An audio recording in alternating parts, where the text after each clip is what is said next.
आपसे समझना चाहता हूँ गांधी और डॉक्टर अंबेडकर को लेकर के। आपके पोस्टर में गांधी और अंबेडकर हर जगह है। गांधी और अंबेडकर अपनी वैचारिकी में अलग अलग थे, बहुत अलग थे। कई पहलू पे तो एकदम ही एक दूसरे के अलग थे, जैसे जाति, धर्म, हिंदुत्व की अगर बात हो। ऐसी परिस्थिति में जब आप इन दोनों को एक साथ अपने मंच पे रखते हैं तो आप कैसे समन्वय बनाने की कोशिश करते हैं? बिल्कुल, आपने अच्छा सवाल किया है। बहुत कम लोग इस सवाल को समझने का प्रयास भी कर रहे हैं। देश में मेन स्ट्रीम पार्टीज में शायद जनसुराज एकमात्र ऐसा दल है जो गांधी और अंबेडकर को इस तरह से साथ लाने की कोशिश कर रहा है, सिर्फ पिक्चर में नहीं, विचार के आधार पर इसके मानने वालों को। और ये तब जबकि जनसुराज का जो पूरा अभियान शुरू हुआ है तो सिर्फ गांधी ही उसमें थे। लेकिन 2 साल के जनसंपर्क, पदयात्रा, गांव में रहने के बाद ये सामूहिक निर्णय है बाबा साहब को भी इसमें जोड़ा जाए। क्यों जोड़ा जाए?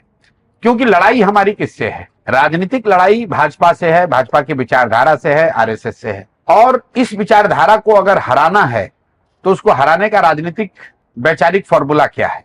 लोगों ने बिहार में, यूपी में MY समीकरण को देखा है कि मुस्लिम यादव भाजपा का मुकाबला कर सकते हैं। लेकिन लास्ट के 15-20 वर्षों में लोगों ने यह भी देखा है कि MY समीकरण से भाजपा नहीं हारती है। बिहार में नहीं हारी, उत्तर प्रदेश में नहीं हार रहे हैं।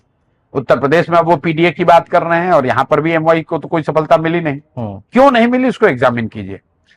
MY जो समीकरण है उसमें जो Y है, जो यादव समाज के लोग हैं, वो आधे से ज्यादा यादव समाज के लोग भाजपा को वोट दे रहे हैं। ये मैं नहीं कह रहा हूं, ये CSDS का आंकड़ा आंकड़े हैं। और ऐसा नहीं कि यादव समाज की गलती है। MY के जगह आप MF कर लीजिए, फॉरवर्डों के साथ कॉम्बिनेशन बना लीजिए, अति पिछड़ों के साथ बना लीजिए, कुशवाहा के साथ बना लीजिए, हर जगह यही होगा। ऐसा क्यों होगा? अगर इनको एकजुट करना है तो उसमें कम्युनिस्ट तो अलग पार्टी ही है, तो उसका सिंबल तो आप यूज नहीं कर सकते हैं। तो बच गया कौन? जो अम्बेडकराइट्स हैं। और आपसे समझना चाहता हूँ गांधी और डॉक्टर अंबेडकर को लेकर के। आपके पोस्टर में गांधी और अंबेडकर हर जगह है। गांधी और अंबेडकर अपनी वैचारिकी में अलग अलग थे, बहुत अलग थे। कई पहलू पे तो एकदम ही एक दूसरे के अलग थे, जैसे जाति, धर्म, हिंदुत्व की अगर बात हो। ऐसी परिस्थिति में जब आप इन दोनों को एक साथ अपने मंच पे रखते हैं तो आप कैसे समन्वय बनाने की कोशिश करते हैं? बिल्कुल, आपने अच्छा सवाल किया है। बहुत कम लोग इस